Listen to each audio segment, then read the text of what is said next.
جب فرض نے محبت کا خون کیا۔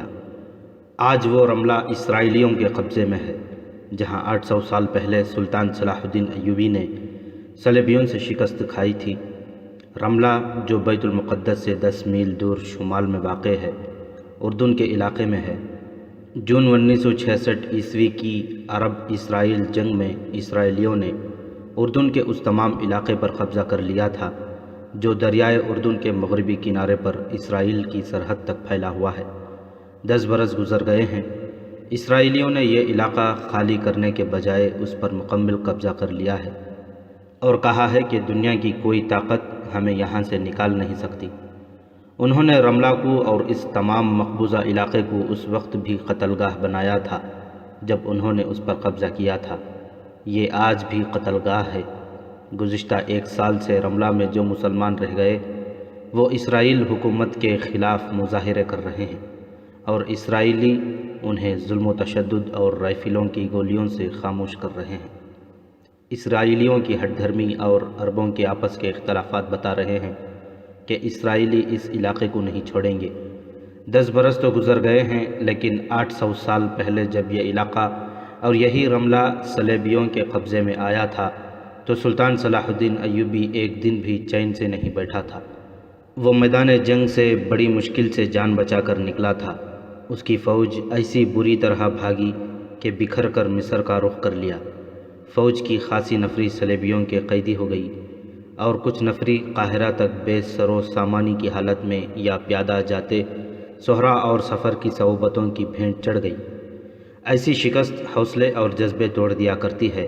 سنبھلتے سنبھلتے مدتیں گزر جاتی ہیں، لیکن سلطان ایوبی مصر جا کر نہ صرف سنبھلا بلکہ اس علاقے میں واپس گیا۔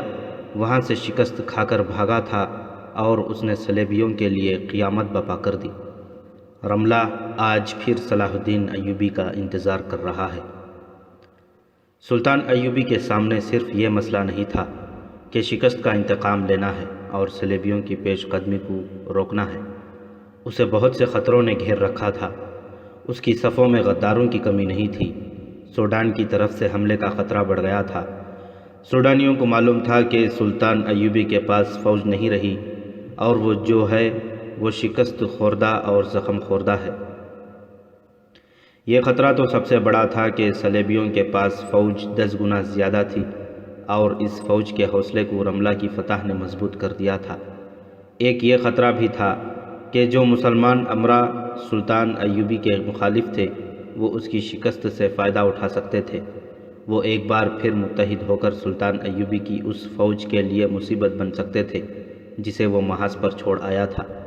اس فوج کا سالار اعلیٰ اس کا اپنا بھائی العادل تھا جس پر سلطان ایوبی کو مکمل اعتماد تھا۔ اور ایک خطرہ صلیبی جاسوسوں کا تھا۔ پسپائی کے وقت صلیبیوں کے جاسوسوں کا بھی مصری فوج کے بھیس میں مصر پہنچ جانا آسان تھا۔ یہ جاسوس مصر میں افواہیں پھیلا کر قوم کی حوصلہ شکنی کر سکتے تھے۔ اس شکست کے بعد العادل قرون حماد تک پیچھے ہٹ آیا تھا۔ اس داستان کی پچھلی اقساط میں آپ نے حماد کی جنگ کی تفصیل پڑھی ہے۔ یہاں سلطان ایوبی نے اپنے مخالف مسلمان امراء کو شکست دی تھی۔ حماد کا قلعہ بھی تھا۔ صلیبی سلطان کو شکست دے کر حماد کی طرف بڑھے۔ العادل خود بھی قابل سالار تھا اور اس کے ساتھ جو سالار تھے وہ مردان حر تھے۔ ان کا دین و ایمان سلطان ایوبی کی طرح پختہ تھا۔ العادل اپنے بھائی سلطان ایوبی کا شاگرد تھا۔ جنگی چالوں کی مہارت اسی سے سیکھی تھی۔ اسے اندازہ تھا کہ صلیبی اتنی بڑی اور اتنی آسان فتح کے بعد رملہ میں ہی خیمہ زن نہیں ہو جائیں گے۔ اس نے کسی بحروب میں اپنے جاسوس پیچھے چھوڑے اور خود فوج کے ساتھ حماد کا رخ کیا۔ اسے پتہ چل گیا تھا کہ سلطان ایوبی مصر چلا گیا ہے۔ اس کا اندازہ صحیح ثابت ہوا۔ جاسوسوں نے اسے اطلاع دی کہ صلیبیوں کی فوج حماد کی طرف پیش قدمی کر رہی ہے۔ العادل نے اپنی فوج کی کیفیت دیکھی، اچھی نہیں تھی۔ سپاہیوں کا حوصلہ مجروح ہو گیا تھا۔ گھوڑوں اور اونٹوں کی بھی کمی ہو گئی تھی۔ رسد کی کیفیت بھی تسلی بخش نہیں تھی۔ البتہ وہ فوج کو بڑی اچھی جگہ لے آیا تھا جہاں سبزہ پانی اور علاقہ پہاڑی تھا۔ العادل نے فوج کو ایک جگہ جمع کر لیا۔ اس نے دیکھا کہ اونٹوں کی خاصی تعداد زخمی ہے اس نے ان اونٹوں کو ذبح کرا دیا اور فوج سے کہہ دیا کہ پیٹ بھر کر گوشت کھاؤ۔ اس طرح اس نے رات کو ایک وسیع وادی میں جشن کا منظر بنا دیا۔ شام کو ہی اس نے حلب اور دمشق کو اس پیغام کے ساتھ قاصد دوڑا دیے تھے کہ جس قدر رسد، جانور اور اسلحہ بھیج سکتے ہو بھیجو۔ رات جب سپاہی اونٹ کا گوشت کھا کر سیر ہو چکے تو العادل ایک ٹیکری پر چڑھ گیا۔ اس کے دائیں بائیں 2 مشل بردار کھڑے تھے۔ اس نے انتہائی بلند آواز سے کہا، اللہ اور رسول صلی اللہ علیہ وسلم کے مجاہدوں، اس حقیقت کو قبول کرو کہ ہم شکست کھا کر آئے ہیں۔ کیا تم اس حالت میں اپنی ماؤں، اپنی بہنوں، اپنی بیویوں اور اپنی بچیوں کے سامنے جاؤ گے اور انہیں یہ بتاؤ گے کہ ہم اپنے رسول کے منکروں سے شکست کھا کر آئے ہیں؟ کیا تمہاری مائیں تمہیں دودھ کی دھاریں بخش دیں گی؟ وہ گھروں میں بیٹھی اس خبر کا انتظار کر رہی ہیں کہ ہم نے قبلہ اول کو کفار کے قبضے سے آزاد کرا لیا ہے۔ انہیں معلوم ہے کہ جن علاقوں پر کفار قابض ہیں وہاں وہ مسلمان عورتوں کو بے آبرو کر رہے ہیں۔ ذرا سوچو کہ اپنی ماؤں اور بہنوں کو کیا جواب دو گے۔ تم میں سے جو یہاں سے پیچھے جانا چاہتے ہیں الگ کھڑے ہو جائیں، میں انہیں نہیں روکوں گا، انہیں گھروں کو جانے کی اجازت ہے۔ العادل خاموش ہو گیا۔ فوج پر بھی خاموشی طاری تھی، کوئی ایک بھی سپاہی الگ نہ ہوا۔ سالار اعلیٰ، ہمیں اپنا مقصد بتائیں، کسی سپاہی کی آواز گرجی۔ آپ کو کس نے بتایا ہے کہ ہم گھروں کو جانا چاہتے ہیں؟ اگر میں پسپائی میں مارا گیا تو یہ میری وصیت ہے کہ میری لاش دفن نہ کی جائے۔ ایک اور آواز گرجی، گدھوں اور بھیڑیوں کے لیے پھینک دی جائیں۔ پھر کئی آوازیں سنائی دیں، ہر آواز میں جذبے کا جوش تھا۔ العادل کا سینہ پھیل گیا۔ اس نے کہا، دشمن تمہارے پیچھے آ رہا ہے، تمہیں یہ ثابت کرنا ہے کہ رملہ کی فتح اس کی آخری فتح ہے۔ آج کی رات اور کل کا دن مکمل آرام کرو، کل رات تمہیں بتا دیا جائے گا کہ ہم کیا کریں گے۔ العادل نے فوج سے فارغ ہو کر اپنے سالاروں اور کمانڈروں کو اپنے خیمے میں بلایا اور انہیں ہدایات دیں کہ کل رات وہ اپنے دستوں کو کہاں کہاں لے جائیں گے۔ حمات کا قلعہ قریب ہی تھا۔ صلیبی بہت تیزی سے پیش قدمی کر رہے تھے۔ یہ بالڈوین کی فوج تھی۔ اسے معلوم تھا کہ آگے حمات کا قلعہ ہے اور العادل کی فوج اسی قلعے میں ہوگی۔ اسے جاسوسوں کے ذریعے یہ بھی معلوم تھا کہ جو فوج حمات کی طرف پسپا ہو کر گئی ہے اس کا کمانڈر العادل ہے اور العادل سلطان ایوبی کا بھائی ہے۔ یہ تو معمولی سا فوجی بھی سمجھ سکتا تھا کہ تھکی ہوئی اور شکست خوردہ فوج اپنے قریبی قلعے میں ہی جائے گی۔ چنانچہ صلیبی بادشاہ بالڈوین نے برق رفتار پیش قدمی کر کے حمات کے قلعے کا محاصرہ کر لیا۔ اس نے اعلان کیا کہ قلعے کا دروازہ کھول دیا جائے ورنہ قلعے کو زمین سے ملا دیا جائے گا۔ وہ اس خیال میں تھا کہ العادل کی فوج لڑنے کی حالت میں نہیں۔ اعلان کے جواب میں قلعے کی دیوار سے تیروں کی بوچھاڑیں آئیں۔ بالڈوین نے ایک بار پھر اعلان کرایا کہ یہ خون خرابہ بے مقصد ہوگا، تم لڑ نہیں سکو گے، قلعہ ہمارے حوالے کر دو۔ میں وعدہ کرتا ہوں کہ کسی قیدی کے ساتھ ناروا سلوک نہیں کیا جائے گا۔ قلعے کے اوپر سے آواز آئی، اتنی دور رہو جہاں تک ہمارے تیر نہ پہنچ سکیں۔ قلعہ تمہیں دینے کے بجائے اسے ہم خود زمین سے ملا دیں گے۔ ہمارا خون بے مقصد نہیں بہے گا، تم بے مقصد موت مرو گے۔ قلعے کی دیواروں پر جو کھڑے تھے انہیں صلیبیوں کی فوج یوں دکھائی دے رہی تھی جیسے سمندر کی موجیں ہر طرف سے قلعے کو نرغے میں لیے ہوئے ہو۔ اس کے مقابلے میں قلعے میں جو فوج تھی وہ نہ ہونے کے برابر تھی، لیکن اس قلیل فوج کے کمانڈر ہتھیار ڈالنے پر آمادہ نہیں تھے۔ سورج غروب ہو رہا تھا۔ صلیبیوں نے اگلی کارروائی صبح تک ملتوی کر دی۔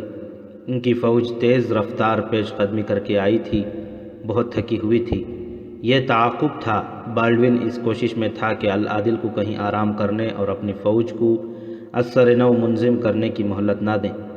وہ العادل کو زندہ پکڑنا چاہتا تھا۔ صلاح الدین ایوبی کا بھائی ہونے کی وجہ سے العادل بڑا ہی قیمتی قیدی تھا۔ اس کے عوض صلیبی سلطان ایوبی سے کڑی شرطیں منوا سکتے تھے، کوئی علاقہ لے سکتے تھے۔ بالڈوین کو پوری توقع تھی کہ وہ قلعے کی فوج اور العادل سمیت لے سکے گا۔ بالڈوین نے اپنی فوج کو قلعے سے اتنی دور پیچھے ہٹا لیا تھا جہاں تک قلعے والوں کے تیر نہیں پہنچ سکتے تھے۔ اسے ایسا خطرہ تو تھا ہی نہیں کہ باہر سے کوئی فوج اس پر حملہ کر دے گی۔ سلطان ایوبی بھی وہاں نہیں تھا، اس کی فوج بھی نہیں تھی۔ بالڈوین کو حمات کا قلعہ اپنے قدموں میں پڑا نظر آتا تھا۔ شام کے فوراً بعد وہ اپنے کمانڈروں کو اگلے روز کے احکامات دے کر اپنی ذاتی خیمہ گاہ میں چلا گیا تھا۔ وہ فوج سے کچھ دور پیچھے تھی۔ اس دور کے جنگجو بادشاہوں کے خیمہ گاہیں شیش محل سے کم نہیں ہوتی تھیں۔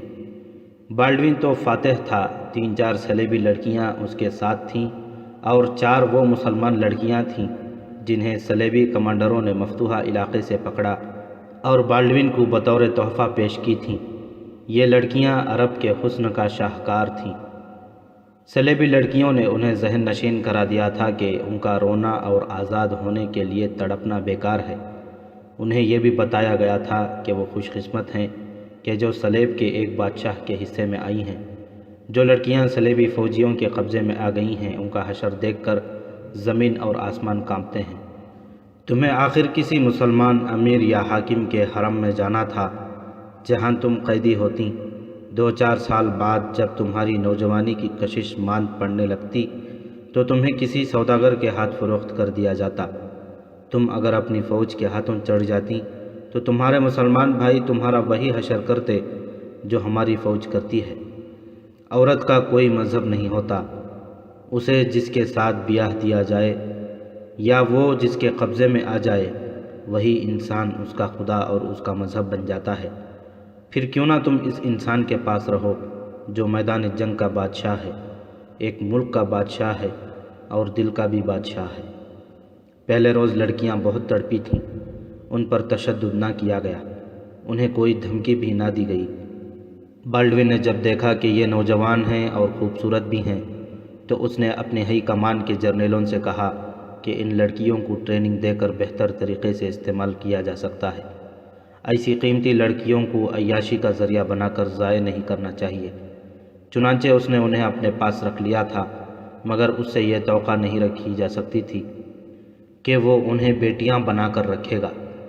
اس نے ان کے ساتھ وہی سلوک کیا جس کی توقع تھی، لیکن انہیں اپنی قوم کی شہزادیوں جیسی اہمیت دی، انہیں سبز باغ دکھائے اور باتوں باتوں میں انہیں آسمان تک پہنچا دیا۔ ہمیں اپنی عصمت کی قربانی دینی ہی پڑے گی، ان میں سے ایک لڑکی نے اس وقت کہا جب چاروں کو تنہائی میں باتیں کرنے کا موقع ملا تھا۔ ہمیں فرار ہونا چاہیے اور انتقام لینا چاہیے، دوسری نے کہا، لیکن یہ اس وقت تک ممکن نہیں جب تک ہم ان پر یہ ظاہر نہ کریں کہ ہم نے ان کی غلامی دلی طور پر قبول کر لی ہے۔ پہلی لڑکی نے کہا، ہمیں اپنا اعتماد پیدا کرنا ہے، میرے والد سلطان ایوبی کی فوج میں ہیں۔ ایک اور لڑکی نے کہا، آج کل مصر میں ہیں۔ انہوں نے بتایا تھا کہ کافروں کی لڑکیاں اپنی قوم اور صلیب کی خاطر اپنی عزت کی قیمت دے کر ہمارے بڑے بڑے حاکموں کو صلیب کی وفادار بنا لیتی ہیں، کسی کو قتل کرنا ہو تو قتل کرا دیتی ہیں، ہماری فوج کے راز معلوم کر کے اپنے حاکموں تک پہنچاتی ہیں۔ میں جانتی ہوں، ایک اور لڑکی بولی، ان کی لڑکیاں وہی کام کرتی ہیں جو ہمارے مرد جاسوس دشمن کے ملک میں جا کر کرتے ہیں۔ وہ چپ ہو گئی، ادھر ادھر دیکھ کر رازداری سے بولی، اگر ہم انہیں کہہ دیں کہ ہم ان کا مذہب قبول کرتی ہیں تو ایسا موقع پیدا ہو سکتا ہے کہ ہم اس بادشاہ کو قتل کر دیں، اور کچھ نہ ہوا تو فرار کا موقع پیدا کیا جا سکتا ہے۔ ایک لڑکی نے کہا، جس رات بالڈوین کی فوج نے ہمات کے قلعے کو محاصرے میں لے رکھا تھا، اس سے 2 راتیں پہلے لڑکیوں نے پیش قدمی کے دوران صلیبی لڑکیوں سے کہہ دیا تھا کہ وہ ان کی باتیں سمجھ گئی ہیں اور وہ کسی وقت بھی مذہب تبدیل کر لیں گی۔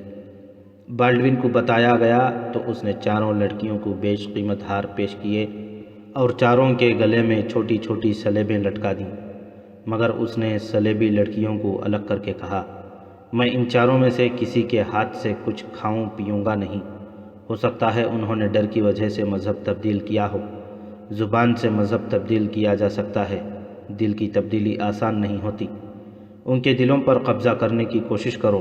مسلمانوں کو خریدنا کوئی مشکل نہیں، لیکن مسلمانوں پر بھروسہ کرنا بھی خطرے سے خالی نہیں۔ جو مسلمان ایمان کے پکے ہیں وہ ایسی ایسی قربانی دے ڈالتے ہیں جس کا ہماری قوم تصور بھی نہیں کر سکتی۔ یہ لڑکیاں کہیں بھاگ کر نہیں جا سکتی، لیکن ان پر نظر رکھنا کہ یہ مجھ پر وار نہ کر جائیں۔ محاصرے کی پہلی رات یہ 4 لڑکیاں الگ خیمے میں سوئی ہوئی تھیں۔ بالڈوین بھی ان کے ساتھ ہنس کھیل کر سو گیا تھا۔ تمام چھوٹے بڑے کمانڈر بے ہوشی کی نیند سوئے ہوئے تھے۔ فوج کو بھی ہوش نہیں تھی، صرف سنتری اور بالڈون کے باڈی گارڈ کے 4-5 سپاہی جاگ رہے تھے۔ قرون حماد کی ایک وادی قلعے کی طرف نکلتی تھی، آگے قلعے تک میدان تھا۔ اس وادی میں سے کم و بیش 1000 پیادہ سپاہی دبے پاؤں نکلے۔ ان کے کمانڈر نے انہیں ٹولیوں میں بانٹ کر پھیلا دیا۔ وہ آگے بڑھتے گئے۔ بالڈون کی فوج کے خیمے دور نہیں تھے۔ یہ پیادہ سپاہی العادل کے تھے۔ العادل قلعے میں نہیں تھا۔ اسے اندازہ تھا کہ صلیبی قلعے کا محاصرہ کریں گے، چنانچہ اس نے اپنے تمام دستے حماد کی پہاڑیوں میں چھپا لیے تھے۔ اس نے قلعے میں اطلاع بھجوائی تھی کہ محاصرے سے گھبرائیں نہیں۔ العادل نے قلعے دار کو اپنی اسکیم بتا دی تھی۔ یہی وجہ تھی کہ قلعے دار صلیبیوں کی للکار کا جواب پوری دلیری سے اور تیروں کی بوچھاڑ سے دے رہا تھا۔ قلعے دار العادل کا ماموں شہاب الدین الحارمی تھا۔ رات کو العادل کے 1000 پیادوں نے ٹولیوں میں تقسیم ہو کر اور پھیل کر شبخون کے انداز کا حملہ کیا۔ انہوں نے سب سے پہلے خیموں کی رسیاں کاٹیں اور اوپر سے صلیبیوں کو برچھیوں سے چھلنی کرنا شروع کر دیا۔ خیموں کے نیچے پھنسے ہوئے سپاہی کیا مزاحمت کر سکتے تھے؟ یہ جم کر لڑنے والا معرکہ نہیں تھا، یہ سلطان ایوبی کا مخصوص طریقہ جنگ تھا، ضرب لگاؤ اور بھاگو۔ اتنی بڑی فوج کے خلاف 1000 سپاہی جم کر لڑ بھی نہیں سکتے تھے۔ ٹولیوں کو مختلف کام دیے گئے تھے۔ 2-3 ٹولیوں نے صلیبیوں کے گھوڑوں، اونٹوں اور خچروں کے رسے کھول دیے۔ یہ 1000 سپاہی بگولے کی طرح آئے اور دائیں بائیں کو نکل گئے۔ صلیبیوں کی فوج میں ایسا شور اٹھا اور ایسی ہڑبونگ مچی کہ زمین و آسمان کانپنے لگا۔ بالڈون کی آنکھ کھل گئی، اس کے کمانڈر بھی جاگ اٹھے۔ خیمے سے باہر جا کر بالڈون نے دیکھا کہ کہیں آگ لگی ہوئی ہے۔ العادل کے سپاہیوں نے خیموں کو آگ لگا دی تھی۔ حملے کے وقت انہوں نے اللہ اکبر کے نعرے لگائے تھے۔ یہ نعرے مسلمان لڑکیوں نے بھی سنے تھے۔ وہ سمجھ گئیں کہ یہ مسلمان فوج کا حملہ ہے۔ ایک لڑکی نے کہا کہ بھاگ چلو، لیکن 2 لڑکیاں جوش میں آ گئیں۔ وہ بالڈون کو قتل کرنے کے لیے تیار ہو گئیں۔ وہاں مشعلیں جلا دی گئیں۔ بالڈون کے باڈی گارڈ اس کے ارد گرد گھوڑوں پر سوار کھڑے ہو گئے۔ اتنے میں زمین بڑی زور سے ہلنے لگی اور ہزاروں گھوڑوں کی ٹاپ سنائی دینے لگی۔ یہ العادل کے سوار تھے، جن کی تعداد مسلمان مورخ 2000 بتاتے ہیں اور یورپی مورخ 4000 سے زیادہ۔ ان گھوڑ سواروں نے پھیل کر بڑا ہی شدید اور خون ریز ہلہ بولا۔ صلیبی مقابلے کی حالت میں نہیں تھے۔ انہیں ابھی معلوم ہی نہیں ہو سکا تھا کہ یہ کیا ہو رہا ہے اور حملہ آور کہاں سے آئے ہیں۔ ان کے نعروں سے ثبوت ملتا تھا کہ مسلمان ہیں۔ العادل کے سوار صلیبیوں کے محاصرے کو توڑتے ہوئے اور راستے میں جو آیا اسے گھوڑوں تلے رونتے یا تلواروں اور برچھیوں کا نشانہ بناتے ہوئے قلعے کی طرف نکل گئے۔ کمانڈروں کی پکار پر انہوں نے گھوڑے پیچھے کو موڑے اور ایڑ لگا دی۔ وہ ایک بار پھر افراتفری میں بھاگتے دوڑتے صلیبیوں میں سے گزرے۔ قلعے کی دوسری طرف جو صلیبی فوج تھی ان پر حملہ نہیں ہوا تھا۔ اس حصے نے ادھر کا شور و غوغا اور گھوڑوں کی قیامت خیز آوازیں سنی تو ان میں بھی بھگدڑ مچ گئی۔ ادھر کے صلیبی سپاہی ادھر کو بھاگے۔ ان کے ہزارہا گھوڑے، اونٹ اور خچریں کھول دی گئی تھیں۔ انہوں نے بھاگ دوڑ کر سپاہیوں کو کچلنا اور خوفزدہ کرنا شروع کر دیا۔ بالڈون کی فوج کا وہ حصہ بھاگ اٹھا۔ ادھر 4 مسلمان لڑکیاں لاپتہ ہو گئیں۔ ان میں سے ایک اس کوشش میں تھی کہ مسلمان سپاہیوں کو بتائے کہ بالڈون یہاں ہے، مگر وہاں سب سوار تھے اور سرپٹ گھوڑے دوڑا رہے تھے۔ وہ صلیبیوں کی فوج سے دور نکل گئی۔ 2-3 سواروں کے ساتھ چیختی چلاتی دوڑی، مگر وہاں اس قدر شور تھا کہ کسی نے اس کی آواز نہ سنی، کوئی اس کی طرف توجہ نہ دے سکا۔ وہ دور پیچھے نکل گئی۔ ایک سوار نے گھوڑا روک لیا۔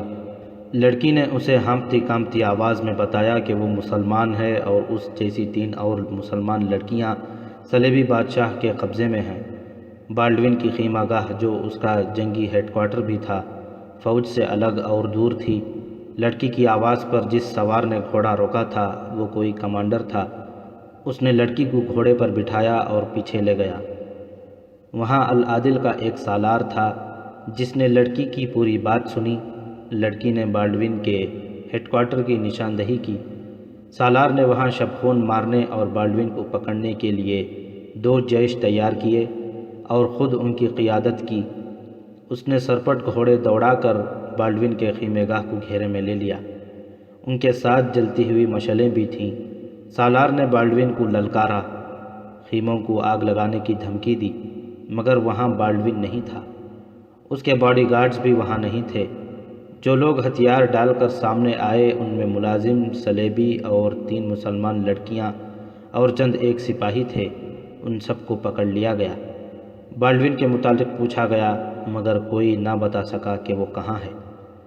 اس وقت بالڈون گھبراہٹ کے عالم میں آگے چلا گیا تھا۔ اسے یہ معلوم ہو گیا تھا کہ یہ مسلمان فوج کا شب خون ہے، لیکن وہاں اس قدر بھگدڑ تھی اور اتنے زیادہ گھوڑے دوڑ رہے تھے اور زخمی ایسی بری طرح چیخ رہے تھے کہ صورتحال پر قابو پانا بالڈون کے بس کا روگ نہیں تھا۔ وہ واپس اپنے خیمہ گاہ کو چل پڑا۔ اس کے ساتھ باڈی گارڈز بھی تھے۔ وہ خیمہ گاہ سے ابھی دور ہی تھا کہ ادھر سے ایک سوار گھوڑا دوڑاتا آیا۔ گھوڑا اس کے سامنے روک کر بالڈون سے کہا کہ وہ کہیں چلا جائے، اپنی خیمہ گاہ میں نہ جائے، کیونکہ وہاں مسلمان فوج پہنچ چکی ہے۔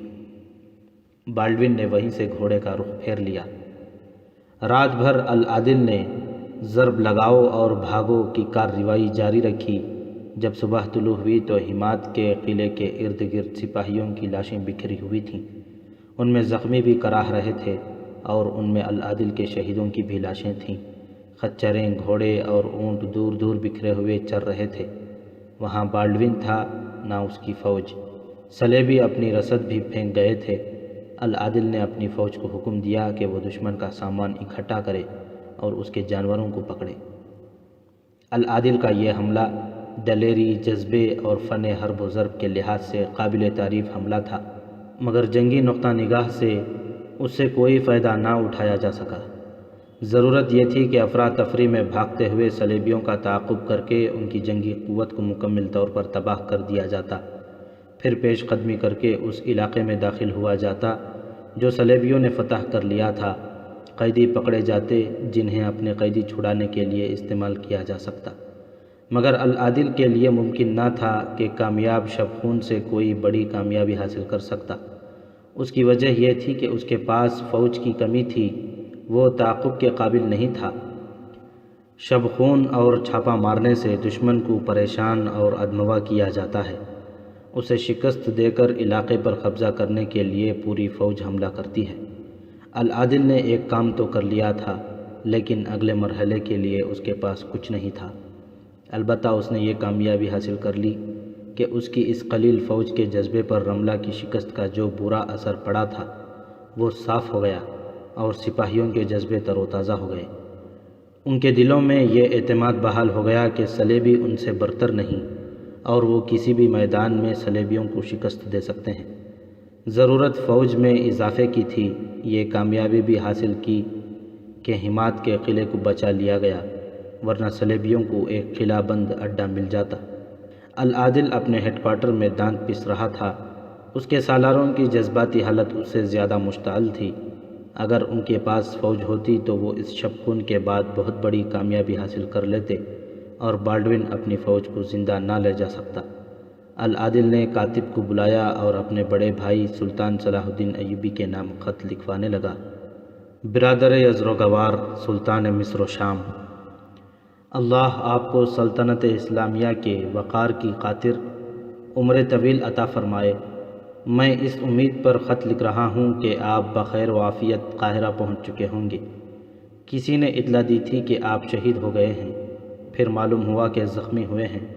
آپ نے دانشمندی کی جو راستے سے قاصد بھیج کر ہمیں بتا دیا کہ آپ زندہ اور سلامت ہیں اور قاہرہ جا رہے ہیں۔ مجھے توقع ہے کہ آپ نے رملہ کی شکست کو دل پر بار نہیں بنایا ہوگا۔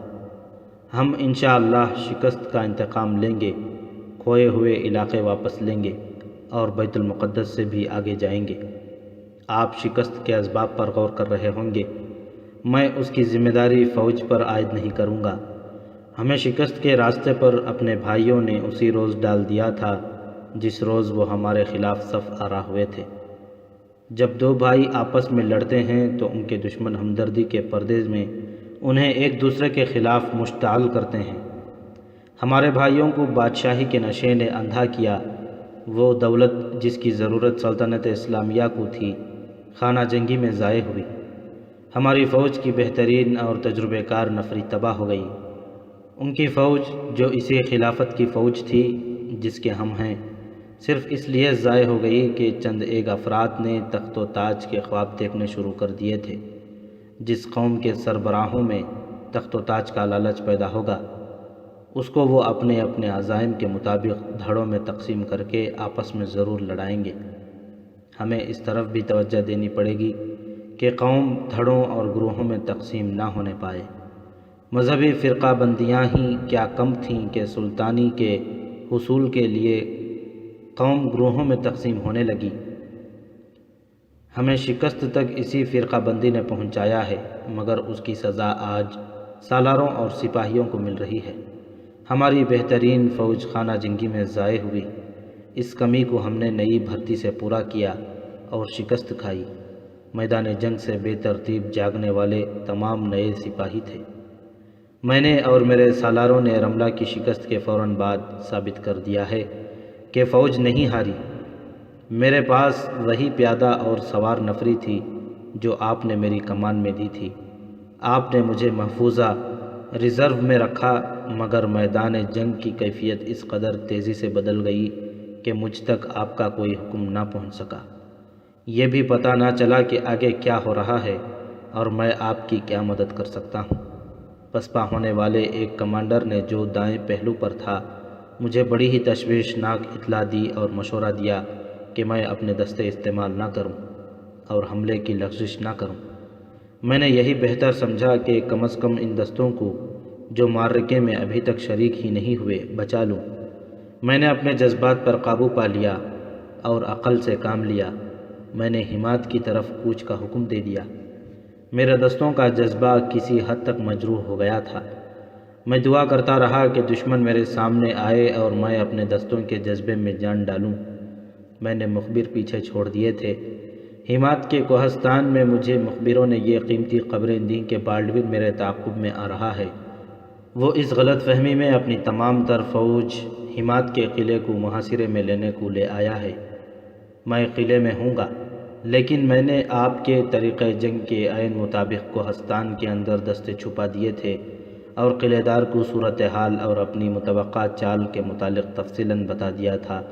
میری توقع اللہ نے پوری کی۔ بالڈون کی فوج پر، جس کی قوت ہم سے 10 گنا زیادہ تھی، میرے جانباز جیشوں نے بڑا ہی دلیرانہ اور کامیاب شبخون مارا۔ یہ آپ کی اس فوج کا شبخون تھا جس کے متعلق تاریخ کہے گی کہ اس نے شکست کھائی تھی۔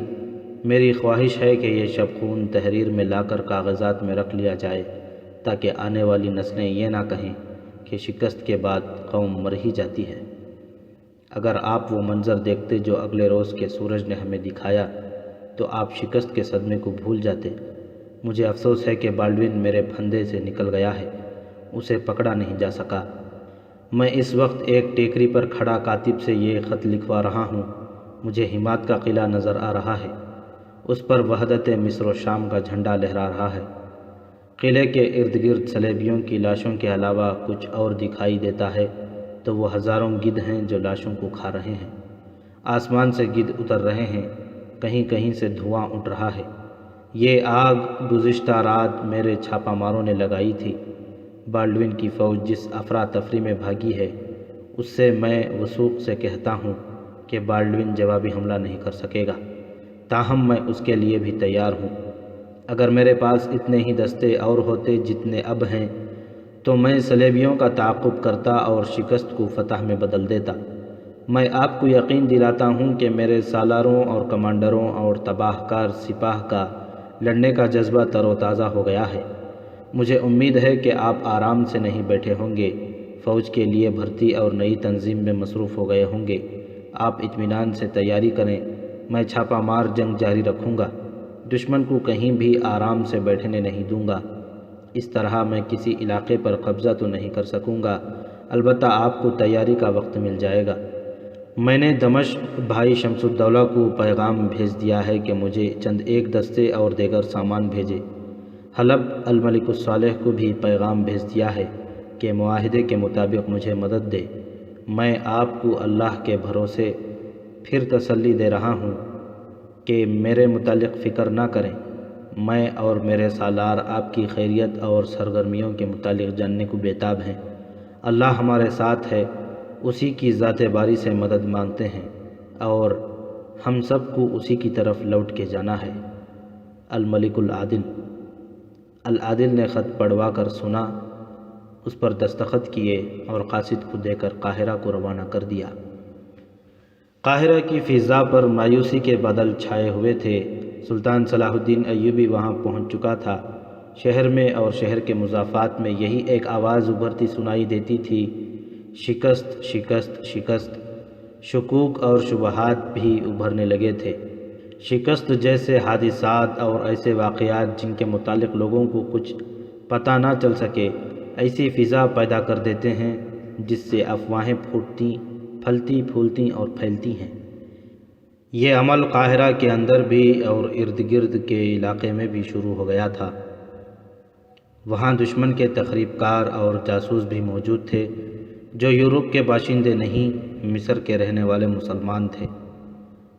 اس کی انہیں اجرت ملتی تھی کہ لوگوں میں یہ مشہور کریں کہ صلیبیوں کے پاس اتنی جنگی قوت ہے جس کے سامنے دنیا کی کوئی فوج نہیں ٹھہر سکتی۔ سلطان ایوبی کی ہاری ہوئی فوج کے خلاف یہ مشہور کیا جانے لگا کہ بیکار اور عیاش فوج ہے، جہاں جاتی ہے لوٹ مار کرتی اور مسلمان خواتین کی آبروریزی سے بھی گریز نہیں کرتی۔ سلطان ایوبی کی جنگی اہلیت کے خلاف بھی باتیں شروع ہو گئیں۔ لوگ جس قدر سیدھے سادے ہوتے ہیں اتنے ہی زیادہ افواہوں اور جذباتی باتوں کو مانتے ہیں۔ مصریوں نے دہشت کو بھی قبول کرنا شروع کر دیا تھا۔ زیادہ تر دہشت وہ سپاہی پھیلاتے تھے جو اکیلے یا دو دو چار چار کی ٹولیوں میں مصر کی سرحد میں داخل ہو رہے تھے۔ یہ دیہات کے رہنے والے تھے جنہیں بھرتی کر کے اور تھوڑی سی ٹریننگ دے کر میدان جنگ میں لے جایا گیا تھا۔ العادل نے ٹھیک لکھا تھا کہ بادشاہی کے لالچی مسلمان امراء اپنی اور سلطان ایوبی کی فوج کو خانہ جنگی میں ضائع نہ کرا دیتے تو نئی بھرتی کو میدان جنگ میں لے جانے کا خطرہ مول نہ لیا جاتا۔ ایک غلطی بھرتی کرنے والے چند ایک حکام نے کی تھی، جو یہ تھی کہ فوج میں کشش پیدا کرنے کے لیے انہوں نے بھرتی ہونے والوں کو مال غنیمت کا لالچ دیا، جبکہ ضرورت یہ تھی کہ انہیں جہاد کے فضائل اور اغراض و مقاصد بتائے جاتے اور بتایا جاتا کہ ان کا دشمن کون ہے، کیسا ہے اور اس کے عزائم کیا ہیں۔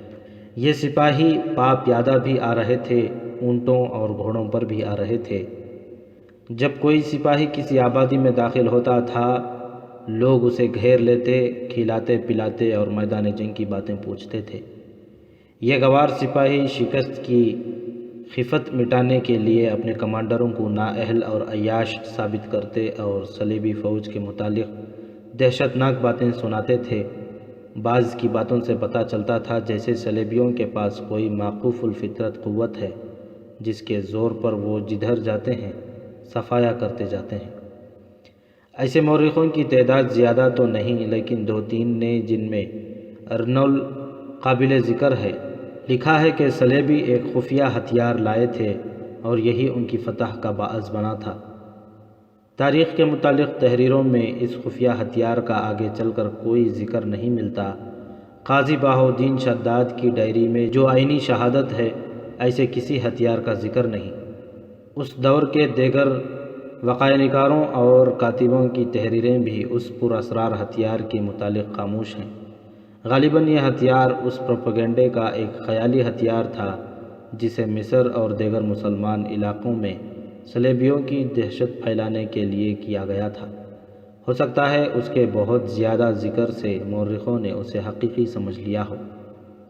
یہ خفیہ ہتھیار دراصل پروپیگنڈا تھا جس کا مقصد یہ تھا کہ قوم کی نظروں میں فوج کو ذلیل و رسوا کر دیا جائے تاکہ سلطان ایوبی کی فوج قوم کے تعاون اور نئی بھرتی سے محروم ہو جائے۔